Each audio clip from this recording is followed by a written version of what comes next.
No sé si es la zona o si es el lugar en donde nosotros vivimos, donde yo vivo, pero ahorita, por ejemplo, antes de venir para acá, fui a casa de mi mamá y me quedé sorprendido de la cantidad de gente, impresionante, los ríos de gente literalmente que andan en la calle pidiendo Halloween.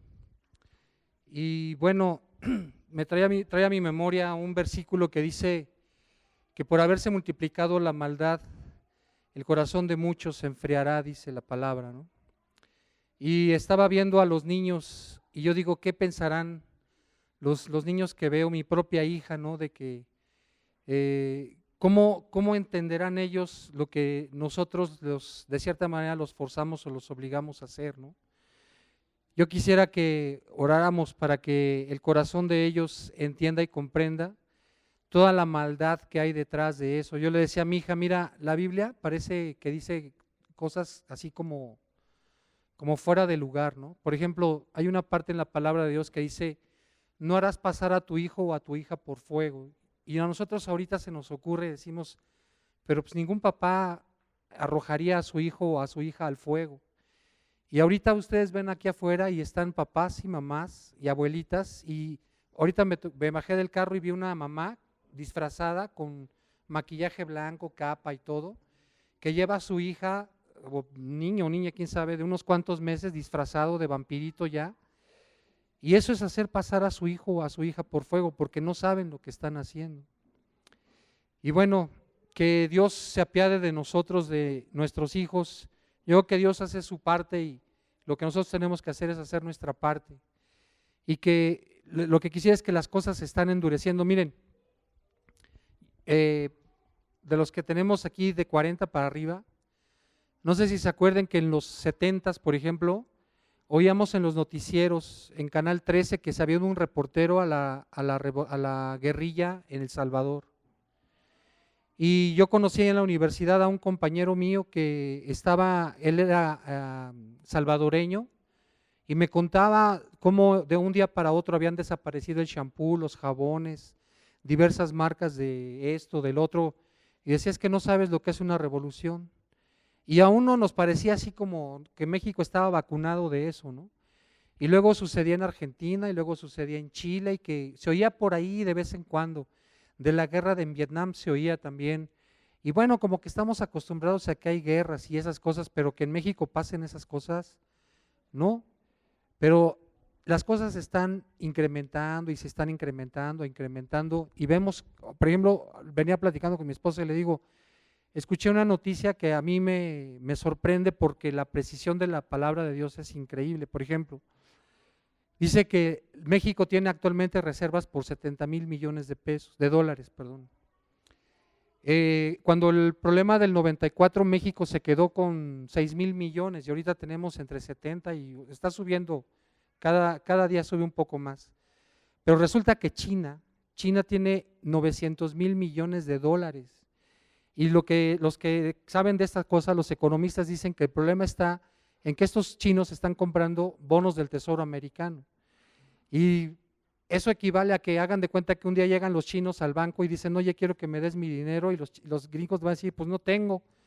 Y eso no es problema si solamente fueran los gringos. El problema va a ser que todo el mundo dependemos del dólar y va a haber un problema gigantesquérrimo, ¿no? Y la Biblia dice, ¿se acuerdan de lo que dice la Biblia en Apocalipsis? Dice que cuando vengan los problemas, dice que un trozo de pan va a valer un denario. ¿Qué era un denario? Era una moneda de plata que se le pagaba a un siervo, a un mensajero, o sea, el salario mínimo en plata. ¿Sí me estoy dando a entender lo que quiero decir? Todo el mundo tiene sus riquezas. ¿Se acuerdan, por ejemplo, cuando López Portillo, el país se desfalcó porque todo el mundo iba y compraba dólares, como si el dólar nos fuera a dar seguridad? Los que acaban de asaltar ahorita ahí en el banco en Tecamachalco, pues dicen que había gente que tenía millones de dólares ahí guardados porque creen que en eso tienen la seguridad. Y lo que estoy diciendo es que están sucediendo cosas a nuestro alrededor. Yo nunca había visto una cantidad tan impresionante de niños y de papás llevando a sus hijos, entregándolos al fuego. Y las cosas se van a poner peor. Y la pregunta es, ¿y nosotros? ¿Nosotros qué posición estamos aquí tomando, cuál es nuestra posición.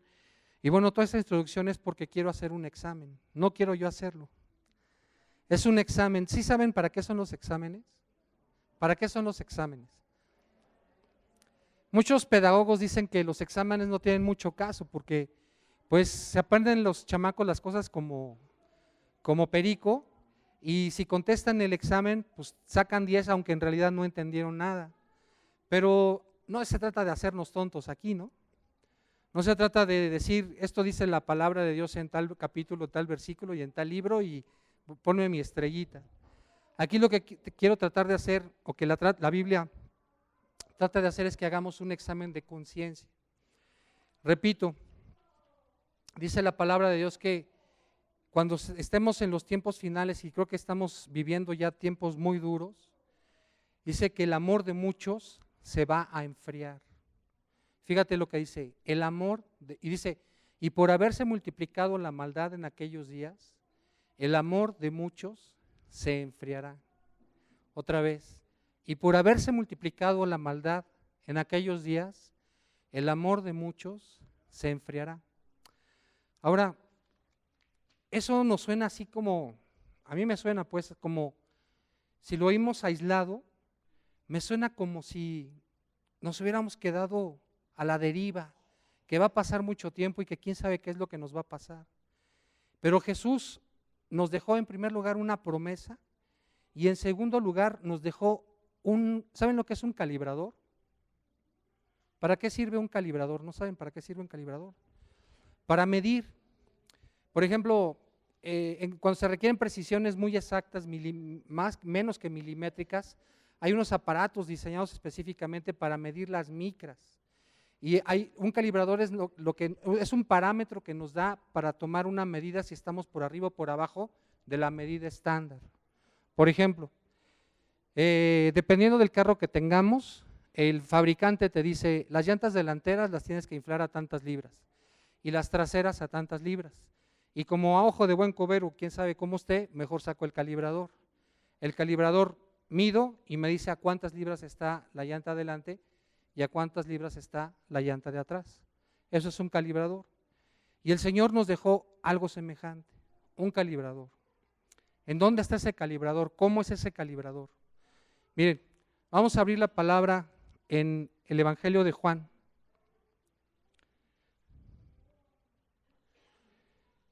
Capítulo 14.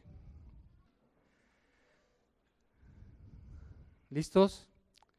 Aquí está un calibrador. Fíjate lo que dice el verso 15. Si me amáis, guardad mis mandamientos. ¿Dónde está el calibrador? Mira, si hubiera empezado la predicación diciendo ¿quién ama a Dios? Les aseguro que la gran mayoría habríamos levantado la mano. Todos decimos amar a Dios. ¿Qué dije? Todos decimos amar a Dios. Ahora, el fabricante nos dice que el calibrador es, si tú dices o crees amar a Dios, compárate con este estándar. ¿Cuál es el estándar? Guardar los mandamientos. ¿Cuántos son los mandamientos? ¿Cuántos son los mandamientos? 2. Dice, mira, por ejemplo, el domingo que yo compartí, la última vez que yo compartí, saqué muchos ejemplos que se encuentran en Levítico, en Deuteronomio, y que son mandamientos, ¿no? Que nos dice, haz esto, deja, por ejemplo, no pondrás bozal al buey que trilla, lo que hay que hacer, por ejemplo, si violan a una mujer en la ciudad, si la violan en el campo, una serie de leyes. Y pregunto, ¿cuántos mandamientos son? Y nosotros pensamos en ese bagaje y decimos, pues quién sabe, ¿no? Y como lo más próximo que tenemos es la película de Moisés de los 10 mandamientos que pasan cada Semana Santa, pues decimos 10. Pero lo que Jesús dice que toda la ley y los profetas se sintetizan en dos cosas. En dos cosas se sintetiza toda la palabra de Dios. Les voy a dar un secreto. Hay que leer la palabra, pero el resumen de toda la Biblia se resume en dos mandamientos. El primero es amar a Dios por sobre todas las cosas, por encima de todo, con toda nuestra mente, con todas nuestras fuerzas, con todo nuestro corazón, por arriba de tu papá, de tu mamá, por encima de todo tenemos que amar a Dios. ¿Cuál es el segundo mandamiento? Amar a tu, no digas a tu prójimo, di al que está junto de mí como a mí mismo.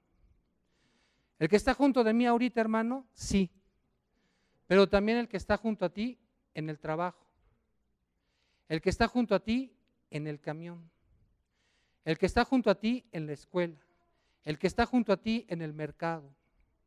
En eso se resume toda la palabra de Dios. Y como decía, Jesús nos dejó un calibrador. ¿En qué conocemos que amamos a Dios? ¿En qué dice el calibrador? ¿Contra qué nos tenemos que comparar? Dice, si me amáis, dice, si me amáis, guardad mis mandamientos. Pregunté, ¿cuáles mandamientos? ¿Cuáles son? Amar a Dios por sobre todas las cosas y al que está junto a mí como a mí mismo. Eso de amar al que está junto a mí como a mí mismo, hijo, pregúntale a los matrimonios, ¿no? Algunas veces, no siempre, algunas veces digo. Mira, hermano, como digo, si hubiera hecho la pregunta al principio, todos habríamos levantado la mano, la gran mayoría. Pero este calibrador debe de darnos la posición que realmente ocupamos nosotros. Venimos a la iglesia y a lo mejor venimos aquí y estamos perdiendo el tiempo. ¿Por qué digo que estamos perdiendo el tiempo? Porque si nosotros no nos comparamos y no hacemos algo para llegar al estándar, estamos perdiendo el tiempo. No voy a decir que no quiero que vengan a la iglesia. Lo que estoy tratando de decir es que si nosotros nos hallamos faltos en llegar a lo que marca el calibrador, lo que Dios quiere es que nos recuperemos, que tomemos la distancia adecuada, que estemos a la altura del calibrador. Dice otra vez, si me amáis, guardad mis mandamientos. Es algo muy sencillo. Esto es algo de reflexión interna, es de verme a mí mismo y decir, ¿qué es lo que estoy haciendo yo en el cristianismo? ¿Estoy amando a Dios por encima de todas las cosas? Estaba leyendo una parte del Nuevo Testamento y dice Pablo, oye, cuando vayas por allá, tráeme el capote. Dice, los rollos y el pergamino, mayormente el capote que dejé, creo que dice en Troas. Si tú te pones a pensar, ¿qué es un capote? ¿Qué te imaginas que es un capote? Es como una capa, ¿no? Como un jorongo, vamos a decir, ¿no? Un gabán. Entonces imagínate, le dice, claro que no había Biblias como nosotros tenemos ahora, ¿no? Se entiende que eran unos rollos y que eran muy valiosos los rollos. Y le dice, oye, ahora que vas por allá, dejé mi Biblia, dejé unos rollos, dejé mi Biblia. Tráeme la Biblia, pero ¿sabes qué? Te encargo mucho el jorongo. ¿Qué te dice de este hombre? ¿Qué te da a entender ese pequeño detalle que dice mayormente los rollos y también el jorongo? ¿Qué te dice? Seguramente. Como que su guardarropa no era tan amplio que decía, no, no te preocupes, tengo un jorongo de verano, de primavera, de lana, No, o sea, tenía especial atención por el jorongo. Hijo, o sea, otra vez, este hombre yo creo que un día se midió. Mira, Pablo era un hombre principal entre los judíos. Le habían encargado que fuera a darle su estate quieto a los cristianos. Y dice de hecho que perseguía y mataba a los cristianos. Llevaba órdenes de los sumos sacerdotes, estaba autorizado. Y cuando habla de su trayectoria dice que él era fariseo de fariseos, o sea, él se sabía la ley. Pero dice, todas esas cosas las tengo yo por basura, las tengo por pérdida, por el amor del Señor. Este hombre un día se puso junto al calibrador y se vio falto. Y él hizo algo. ¿Estoy diciendo que nada más tengamos un suéter? ¿Es lo que estoy diciendo? No, estoy diciendo que nosotros tenemos que ver qué son las cosas que nos estorban para guardar los mandamientos. Mira, vamos adelante. Dice, si me amáis, guardad mis mandamientos. Fíjate la consecuencia de amar y de guardar los mandamientos. Dice, y yo, ¿qué te da a entender esta conjunción se llama? Esta Y ahí. Y, ¿qué te da a entender con respecto del verso anterior? Que es una consecuencia. Si tú esto, es un condicional a la vez, ¿no? Si tú haces esto, entonces yo voy a esto. ¿Qué es lo que tenemos que hacer? ¿Qué es lo que Él nos pide? Guardar los mandamientos, amarlo, y eso lo mostramos guardando sus mandamientos. Si nosotros guardamos sus mandamientos, ¿qué es lo que Él va a hacer? Dice, y yo rogaré al Padre y os dará otro consolador. ¿Qué es un consolador?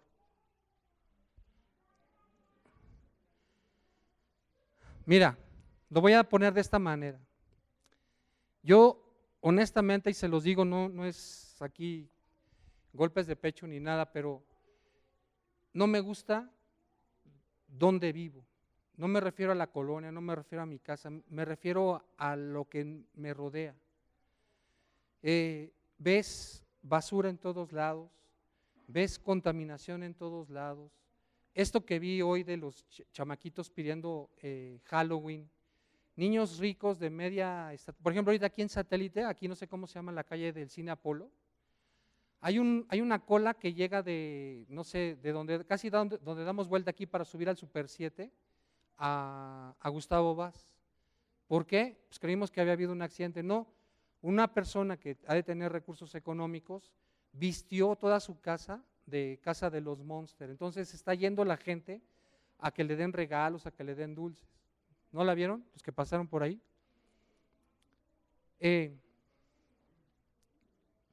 Y oyes de repente, por ejemplo, yo oigo a las muchachas que están en la oficina, cómo las tratan a los lugares a los que van.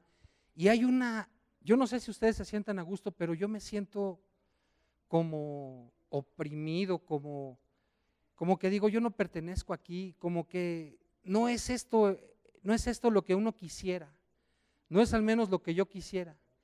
Como que el ambiente se está haciendo muy pesado.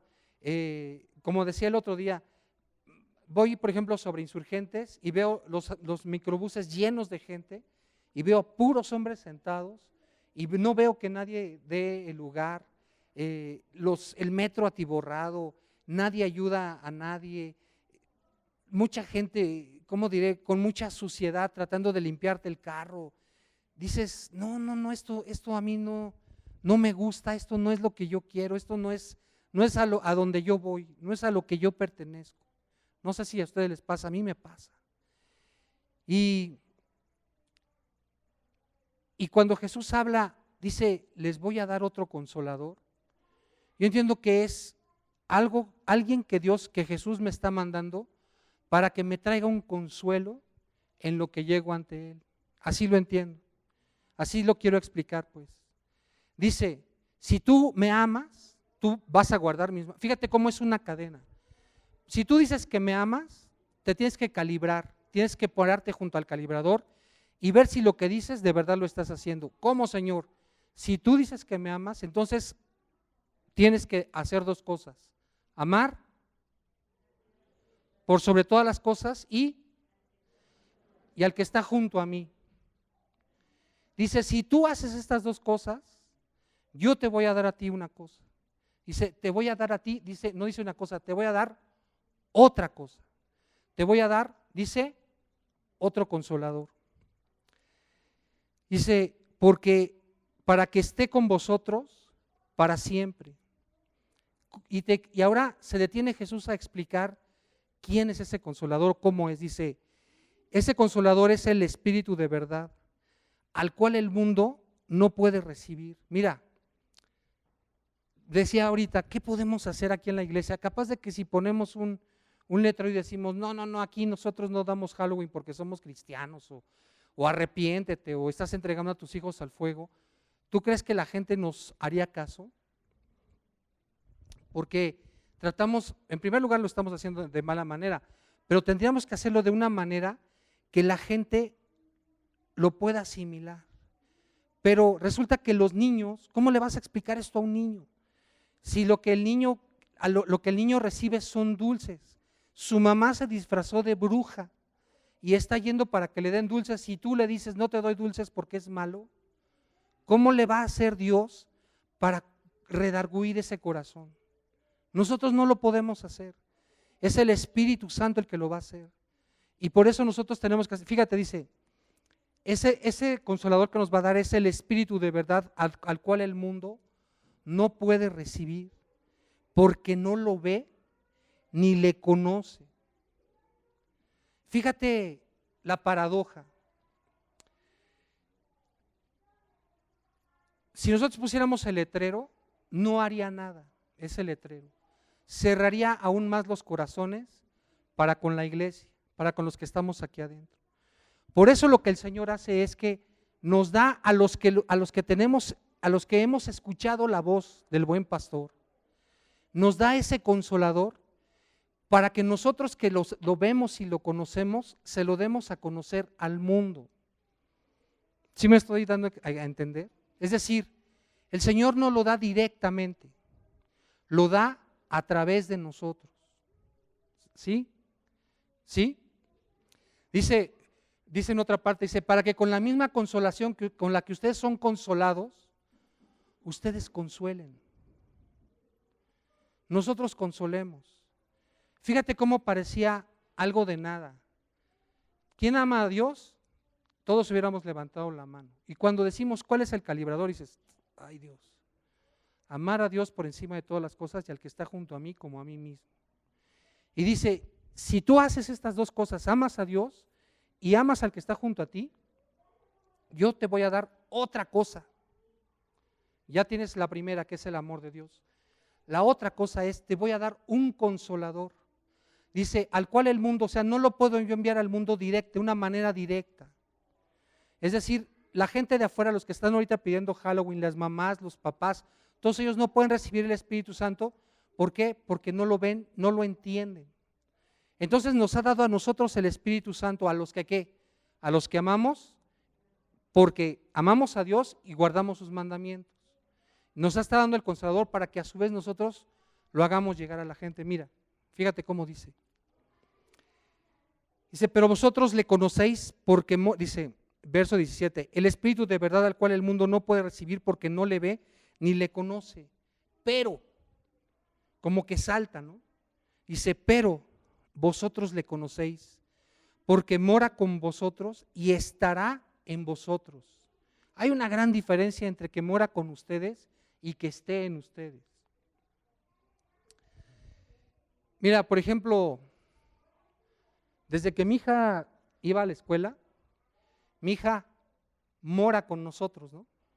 Mi hija iba al kinder y lo que le preguntaba yo todos los días es, ¿cómo te fue? Bien. ¿Pero qué hiciste? Nada. Hijo, o sea, yo quería saber qué era lo que mi hija hacía. Quería saber qué había aprendido, que me dijera a sus amigos, si tenía una buena amistad. O sea, como papá uno quiere saber todo. Ella moraba con nosotros, o mora con nosotros, pero no moraba en mí. ¿Sí comprenden? Es como el Espíritu Santo. El Espíritu Santo mora en todo el mundo y a todo el mundo le da, pero no todo el mundo lo puede recibir. Y ahora el Espíritu Santo va a venir a estar en nosotros. Hay una gran diferencia entre que more con nosotros a que more en nosotros. ¿Quién sabe? ¿Hay alguien aquí que no sepa lo que hizo hoy en la mañana?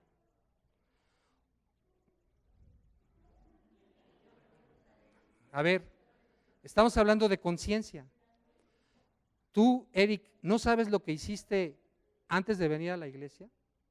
Sí lo sabes, porque todo el día has andado contigo mismo, ¿no? ¿Sí?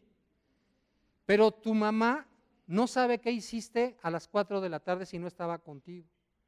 O no sabes tú lo que hizo tu mamá a las 9 de la mañana si no estabas tú con ella. Pero el que alguien more con nosotros, ya entendemos la diferencia de que mora con nosotros, a que esté en nosotros. Es como andar conmigo mismo todo el día. Él va a saber lo que yo hago. Él va a saber lo que yo pienso. Él va a saber lo que elegí en el menú y por qué lo elegí. Él lo sabe. Esa es la gran diferencia. Y eso es lo que Jesús nos está diciendo. Fíjate, todo esto es una cadena. Acuérdate, es una gran cadena. Y se desprende de una cosa, de una pregunta. Si me amas. Porque amar, mira, si ahorita pusiera aquí una grabadora, con puros cantos suavecitos, de esos de llorar y de sentir rico, y dijera, pusiera unos 5 o 6 cantos y la apagara, dijera, ¿quién ama a Dios? Todos levantaríamos la mano. Todos levantaríamos la mano. Pero si al salir de aquí hubiera una llanta ponchada, ¿quién de los que estamos aquí diríamos, déjame ayudarte, te puedo ayudar, quieres que vaya a comprar algo, qué necesitas? ¿Quién lo diría? Eso es manifestar el amor, no es solamente chillar. Y esto también se refleja en el amor de los hombres y las mujeres. Nos dejamos llevar por las novelas, por las revistas, por lo que dicen los expertos. ¿Quiénes son los expertos? Bobilarios, la güera esa, Niurka, ¿no? Expertos en el amor. Es que si oyen ustedes las entrevistas que les hacen, yo un día me subí al taxi, oye, que no, que dijo, que dices, no, esto es lo que están oyendo ahorita, no sé cuánto, y dice, acaba la entrevista y dice, en este momento hay más hogares, hay más personas oyendo Grupo Radio Centro que viendo la televisión. Dices, oyeron al Bobilarios diciendo qué es lo que es el amor. O sea, eso es desgraciadamente. ¿Quieres que la gente te ame? Compra la loción. Por ejemplo, vi hace rato en la calle, Paris Hilton, bolsas, fragancias y no sé qué otra cosa vende. ¿Sabes cuánto cobra Paris Hilton por ir a una fiesta? Cobra por ir a una fiesta $100,000.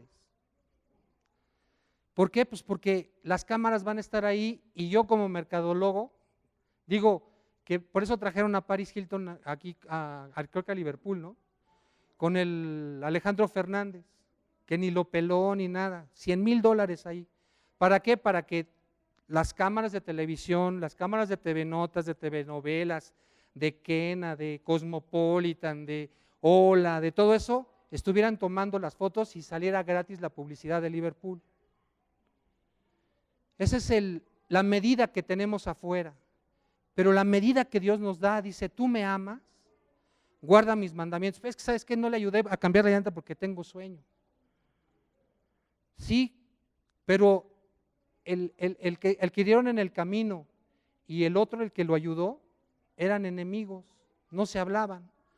Y dice que pasó el sacerdote, pasó el levita, y el que era su enemigo lo recogió, lo llevó a la posada y dijo, aquí te doy una lana, y si algo te debo de regreso, te lo pago. Ve, dice, porque mora con vosotros y estará en vosotros. No os dejaré huérfanos, vendré a vosotros. Dice, todavía un poco y el mundo no me verá más, pero vosotros me veréis, porque yo vivo, vosotros también viviréis. Luego dice, verso 21, el que tiene mis mandamientos y los guarda, ese es el que me ama. Y el que me ama será amado por mi Padre, y yo le amaré y me manifestaré a él. Esta es otra cadena que dices, hoy le mandé a Pepito un de esas cosas que nos mandan por internet. Y ese es un japonés, dice muy chistoso, es un hombre que es el dueño de Juguetes Kai y creo que tiene algo que ver también con Yakult. Entonces dice que él es de material japonés pero ensamblado en México, ¿no? O sea, sus papás son japoneses, decidieron venirse a México y él nació en México. Entonces dice, ¿cuáles son las principales? Está hablando a jóvenes en el TEC de Monterrey, son 600 jóvenes, y está hablando principalmente de la diferencia en la filosofía de Japón contra México. Y dice, pues las diferencias son estas y estas y estas, ¿no? Entonces, entre las cosas que dice este hombre, dice, por ejemplo, que dice que un día sirvió de traductor con Ricardo Rocha y vinieron un grupo de japoneses. Y entonces estos estaban muy impresionados porque los llevaron a las fábricas mexicanas y en la noche están con Rocha y le dicen, oye, ¿y qué? ¿Cómo ves a los obreros mexicanos? Y dice, mira, realmente este hombre, el que da la plática es traductor, ¿no? Dice, realmente estamos impresionados. Dice, fíjate que hoy nos llevaron a la villa y quedamos más impresionados. Dice, mira, llegamos a la conclusión aquí entre nosotros que los mexicanos trabajan mucho más fuertes, son capaces de soportar cargas mucho más pesadas, pero cuando llegamos a la villa, nos dimos cuenta de que somos pueblos muy similares. Dice, en la villa llevan cohetes, llevan tamboras, están haciendo pachanga y todo, y así también son los japoneses, pero a la hora que empezamos a preguntar qué es lo que hacen los mexicanos cuando llegan a la villa, aparte, ya que acabaron con todo el circo de afuera, ¿qué es lo que hacen adentro? Dice, llegan a pedir. Dice, ¿cómo que a pedir? Sí, dice, llegan y empiezan a pedir. Dice, nosotros no somos así, los japoneses no somos así. Los japoneses, cuando los sindicatos van a negociar con los patrones, pone el ejemplo y dice, este año Datsun hizo 1 millón de automóviles y como queremos negociar un sueldo con nosotros que somos los trabajadores, queremos negociar un incremento de sueldo con los patrones de Datsun, te decimos que para el año que entra la producción va a ser de 1 millón, la vamos a subir a 1.200.000. ¿Qué es la diferencia entre los japoneses? Que nosotros llegamos a pedir y ellos llegan a ofrecer. Dice, hablando de la misma fábrica, dice, el año pasado tuvimos porcentajes de error en la manufactura 5%. Además de que te vamos a subir la producción un 20%, te vamos a disminuir los errores del 5 al 3%. Ahora sí, ¿cuánto ofreces? ¡Oh! ¿Qué tiene que ver ese choro que está echando con lo último que leyó? ¿Qué dice? Verso 21. El que tiene mis mandamientos y los guarda, ese es el que me ama. Y el que me ama será amado por mi Padre, y yo le amaré ¿y qué? ¿Ya entendiste? Nosotros venimos aquí a pedir. Y dame, y estoy enfermo, y me siento así, dame chamba. Y me está cayendo Hacienda porque no pagué los impuestos. O sea, de lo que quieras, ¿no? De lo que quieras. No quiero ver a nadie para no, dame. Pero, ¿por qué pides si no traes? Porque es automático lo que dice aquí el verso 21. Dice, el que me ama, yo le amaré y me manifestaré a él. ¿O no? ¿Te das cuenta? Nosotros somos como los católicos, venimos y pedimos, y lo que Dios quiere es una mentalidad tipo Japón. Negociar, no negociar, cumplir. Dice en otra parte de esta persona que habla, dice, tengo la fábrica en Tenayuca. Dice, y el día de Tenayuca es el día de San Agustín. No, dice, pues gran pachanga, cheves, cohetes, barbacoas por todos lados. Dice, no, están 7 días en plena pachanga. Oye, vamos a trabajar. No, porque se enoja San Agustín. ¿No? Y nosotros aquí, lo que el Señor nos pide es que te pongas otra vez en el calibrador y que veas si de verdad amas a Dios, porque el que ama hace 2 cosas. Ama por sobre todas las cosas y al que está junto a él como a él mismo. Sí comprenden esto, ¿no? Ve otra vez la cadena, dice verso 21. El que tiene mis mandamientos y los guarda, ese dice la verdad, ese sí me ama, dice, ese es el que me ama. Y el que me ama será amado por mi Padre, y yo le amaré y me manifestaré a él. Luego dice, esto siempre me ha parecido, no sé, a lo mejor no lo entiendo, pero como que Judas, lo que le dice ahí Judas, como que dices, chale, este cuate no entendía. Dice, le dijo Judas, Señor, ¿cómo es que te manifestarás a nosotros y no al mundo? Pues ya se lo respondió arriba, ¿no? De que va a manifestarse al mundo a través de nosotros, porque el Espíritu Santo directamente no lo ve, ni lo comprende, ni lo entiende la gente. Verso 23 le dijo, respondió Jesús y le dijo, el que me ama, otra vez, el que me ama, mi palabra guardará, y mi Padre le amará, y vendremos a él, y haremos morada con él. Dice, el que no me ama, te pone ahora el otro lado. El que no me ama, no guarda mis palabras. Y la palabra que habéis oído no es mía, sino del Padre que me envió. Verso 26, bueno, 25 dice, os he dicho estas cosas, estando con vosotros, mas el Consolador, ese que nos da consuelo de todas las cosas que vemos a nuestro alrededor. Mira, dice la palabra de Dios que nosotros no pertenecemos aquí. Debiéramos de tener un pasaporte. Pero la palabra de Dios dice que nosotros los que somos cristianos, dice que somos extranjeros y peregrinos. Nosotros somos extranjeros y peregrinos, no somos ciudadanos del mundo. Estábamos en el mundo, pero el Señor nos arrebató del mundo. Nosotros vamos de paso. Dice que nosotros somos extranjeros. Esta no es nuestra tierra. Esta tierra está, yo la veo, de verdad se los digo honestamente, la veo desolada. Veo basura, veo muchas cosas en todos lados, de verdad se los digo.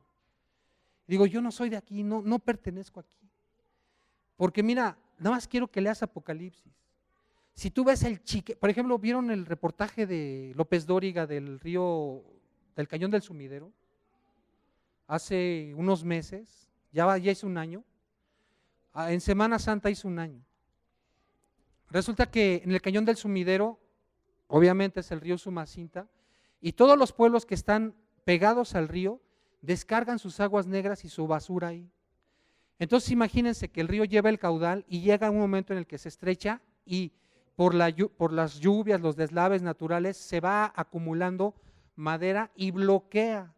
Y ven envases de Coca-Cola, de pepsilindros, ven, mugre y media, de tal manera que metieron al ejército a destapar esa cañería que es el río Usumacinta, a destaparlo literalmente, porque está, y bueno, eso lo hicieron el año pasado, y este año lo volvieron a hacer.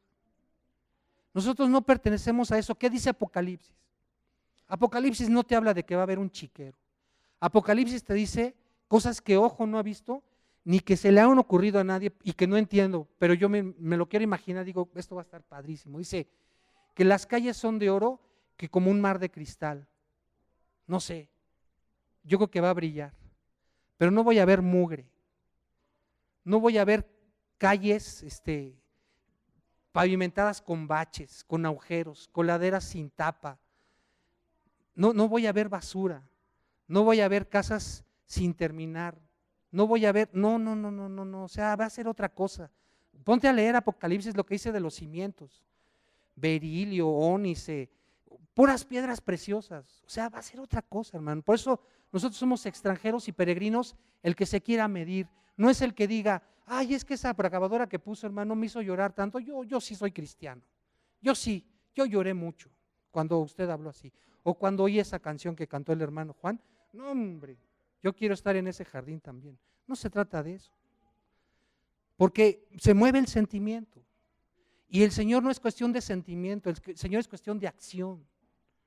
Te dice, no te hagas, si te mueve la canción, pues te movió y chillaste, y pues qué bueno, ponte a cuentas, mídete, Mídete.